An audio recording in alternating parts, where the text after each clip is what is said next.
بسم اللہ الرحمن الرحیم الحمد للہ رب العالمین والصلاة والسلام علی رسول الثقلین محبوب رب المشرقین ورب المغربین جد الحسن والحسین بالقاسم المصطفى محمد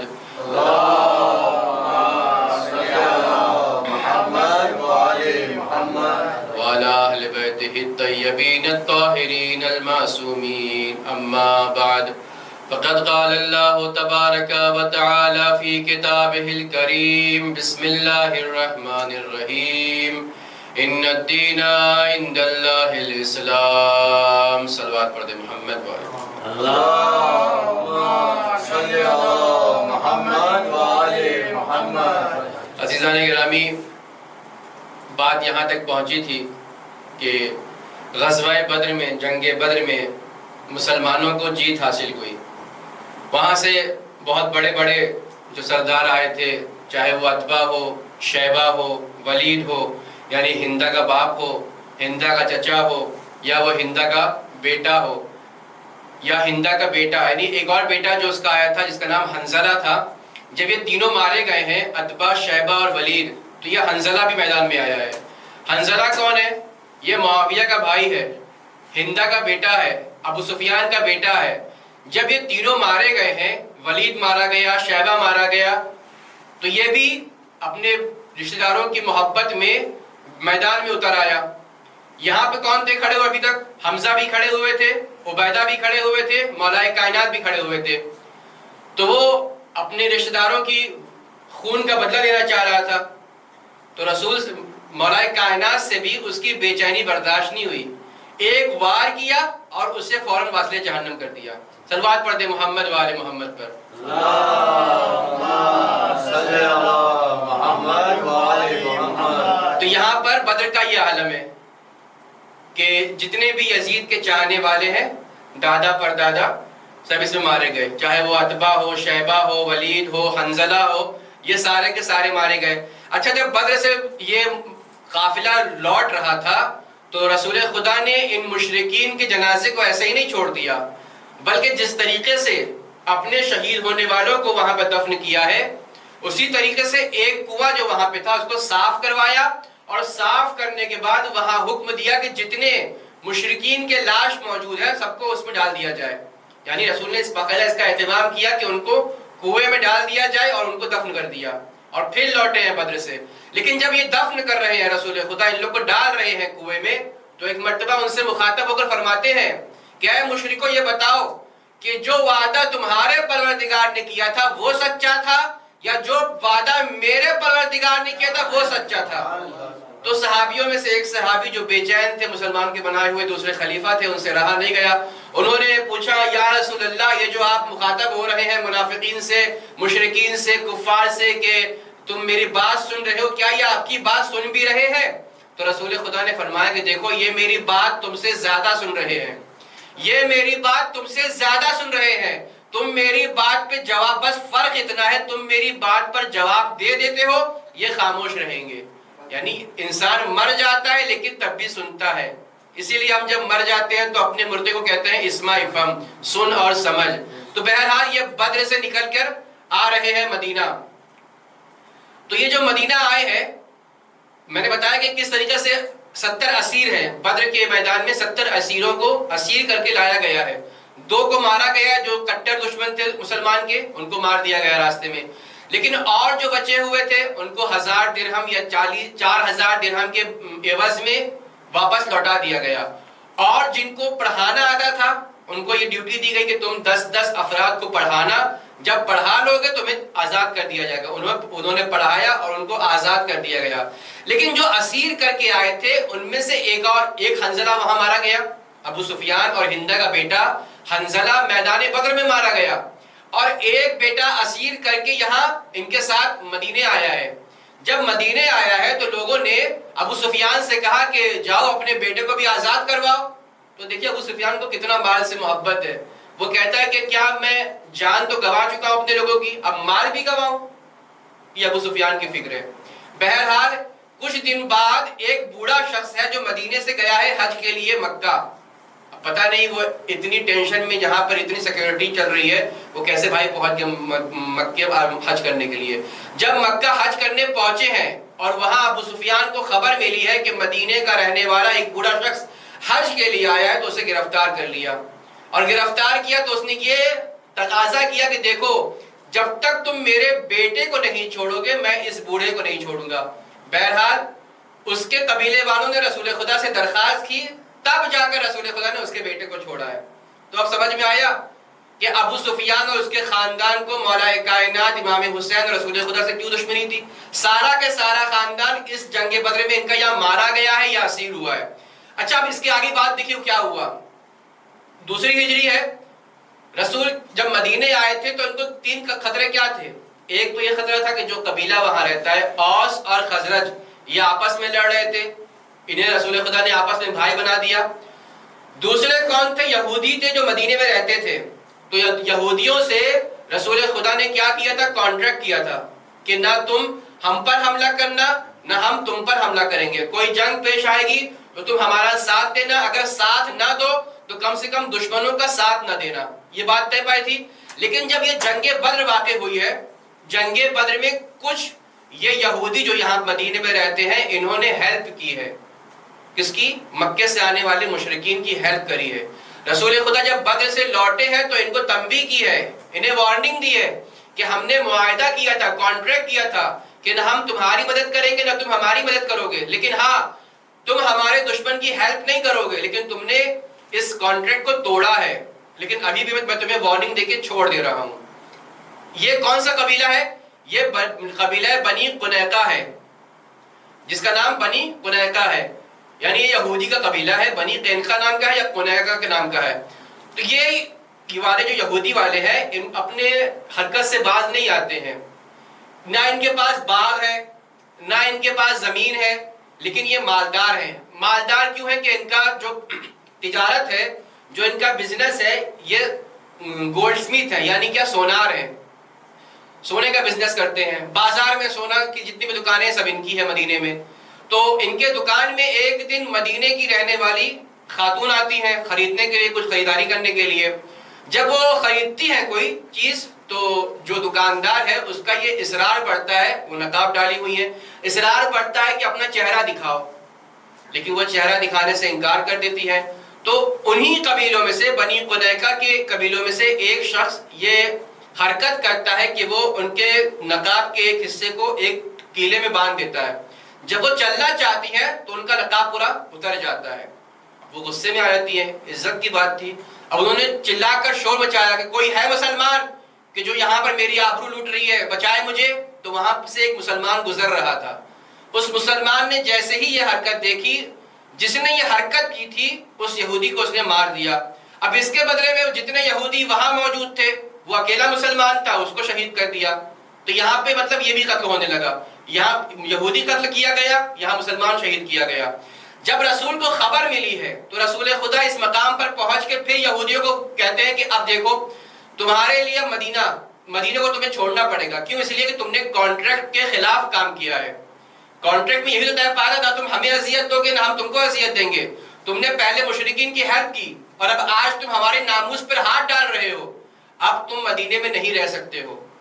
یہ یہودی جو ہے ان کے اندر بڑی اکڑ تھی. یہ کہتے ہیں ایک مرتبہ کہ یا محمد کیا تم نے ہمیں مکے میں رہنے والے قریشیوں کی طرح سمجھ رکھا ہے کہ جن کو لڑنا نہیں آتا تھا وہ تم سے ہار گئے؟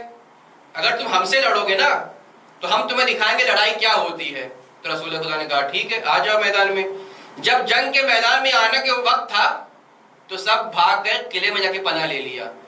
کتنا اچھا کسی شاعر نے یا کسی لکھنے والے نے لکھا ہے کہ گدھا جو ہوتا ہے ہر وقت یہ سوچتا ہے کہ میں گھوڑے کے برابر ہوں, لیکن جب دیوار پھاندنے کی باری آتی ہے تب معلوم پڑتا ہے گھوڑا کون ہے گدھا کون ہے. صلوات پڑھ دے محمد والے محمد پر.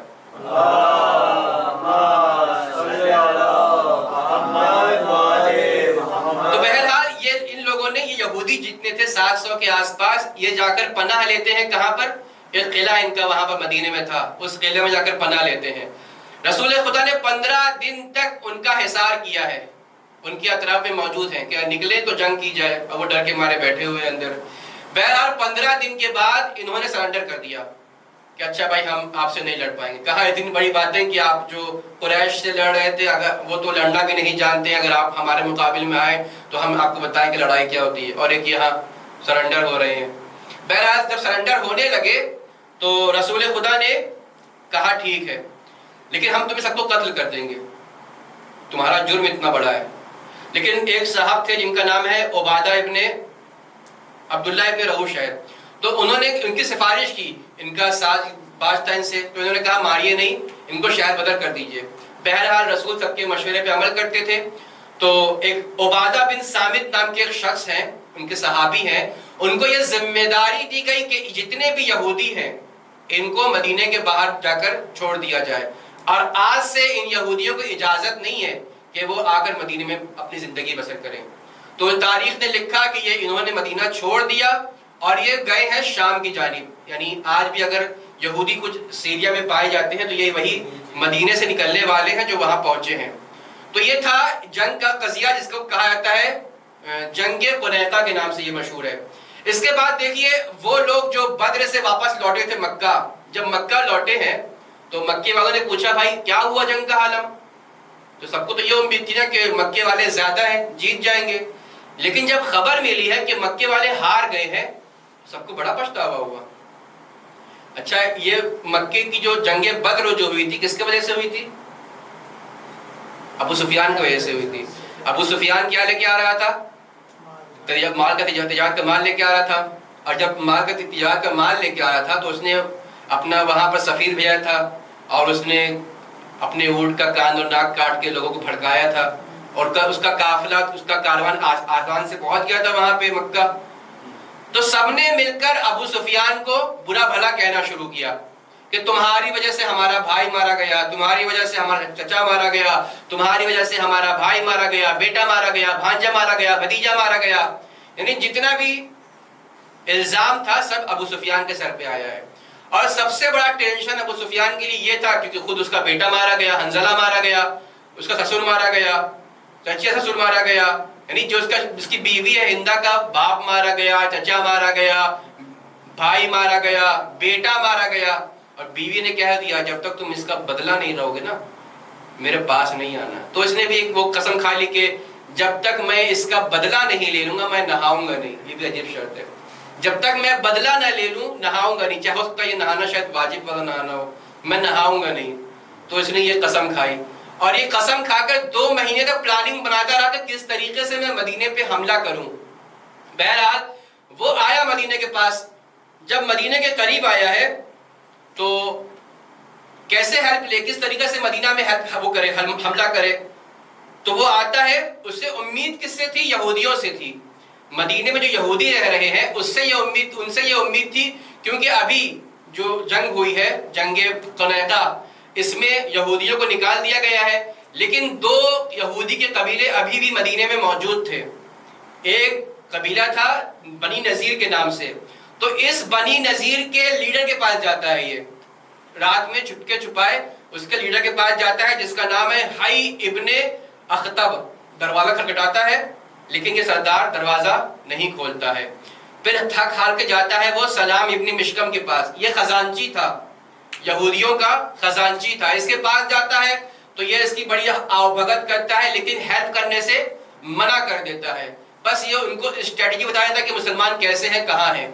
تو یہ ابو سفیان مایوس ہو کر جب آتا ہے مدینے کے باہر، اسے اپنا وعدہ پورا کرنا ہے، قسم پورا کرنا ہے کہ میں حملہ کروں گا مدینے میں۔ تو جب وہ چاہتا ہے کہ مکے کی طرف چلا جائے تو وہ کیا کرتا ہے، مدینے کے جو آخر میں کچھ جگہ رہتی ہے اس کے درخت پر، اس کی کھیتی پر حملہ کرتا ہے اور ان کھیتیوں کو تباہ و برباد کر دیتا ہے، اور وہاں پر جو 2 مدینے کے رہنے والے انصار کام کر رہے تھے ان کو شہید کر دیتا ہے۔ جب یہ خبر رسول خدا کو ملی ہے تو رسول خدا اپنے 400 یا 200 لشکر کے ساتھ اس کا پیچھا کرتے ہیں، اور پیچھا کرتے کرتے پہنچتے ہیں قرقرہ کدر کے مقام تک۔ اس کا پیچھا کرے لیکن وہ اس تک پہنچ نہیں پاتے ہیں۔ وہ سواری پر تھا، بہت زیادہ سوار کو تیز کرتے ہوئے وہ پہنچ گیا مکے پہ، لیکن جب وہ سوار کو لے جا رہا تھا مکہ تو اس کے جو سوار اونٹ پر یا گھوڑے پر چیزیں موجود تھیں، کہتے ہیں کہ تاریخ میں بہت زیادہ ستو لے کر آیا تھا وہ، کیونکہ اس پلان سے آیا تھا کہ میں مدینے رہوں گا تو بہت زیادہ وقت میرا گزرے گا وہاں پہ، کھانے پینے کے لیے کچھ تو ہونا چاہیے، تو بہرحال ستو لے کر آیا تھا، جو کا آٹا لے کر آیا تھا جس کے ذریعے سے وہ کھانا زندگی بسر کرتا۔ جب وہ واپس جا رہا تھا اپنے سوار کو ہلکا کرنے کے لیے سارے ستو کی گونی اس نے راستے میں چھوڑ دیا، پھینک دیا۔ اسی لیے اس جنگ کو کہا جاتا ہے جنگ سویق۔ سویق کہتے ہیں اسی ستو کو، جو کے آٹے کو سویق کہتے ہیں، اسی لیے اس کا نام پڑا غزوہ سویق یا جنگ سویق۔ تو کیا ہوا؟ اپنے مرنے والوں کے بدلہ لینے کے لیے ابو سفیان آیا تھا مدینہ، یہودیوں سے اس کو ہیلپ نہیں ملی تو اس نے کیا کیا؟ جو مدینے کے آخر میں کچھ لوگ رہتے تھے ان پہ حملہ کیا، ان کے کھیت کو برباد کر دیا۔ رسول نے اس کا پیچھا کیا لیکن وہاں تک پہنچ نہیں پائے تو رسول خدا نے قرقرۃ القدر تک اس کا پیچھا کیا اور اسے چھوڑ دیا۔ پھر صحابیوں نے پوچھا کہ یا رسول اللہ کیا ہم اس کو غزوے کا نام دے سکتے ہیں؟ میں نے کہا تھا نا پہلے کہ دو چیز تھی، دو طریقے لڑائی تھی رسول نے لڑی ہے، یا غزوہ ہے یا سریہ ہے۔ غزوہ کیا ہے؟ جس میں رسول خدا خود شریک ہوئے ہیں۔ سریہ کیا ہے؟ جس میں رسول خدا شریک نہیں ہوئے لیکن اپنا نمائندہ بھیجا ہے۔ تو رسول خدا نے جب پوچھا گیا ان سے کہ کیا اس کو غزوہ کہہ سکتے ہیں تو رسول خدا نے کہا یہ غزوہ ہے۔ کیوں غزوہ ہے؟ ہر وہ جنگ کے لیے جب رسول خدا مدینے سے باہر قدم رکھیں گے اسے غزوہ کہا جائے گا۔ تو یہ کیا ہوا؟ دو غزوہ ہوا آج، غزوہ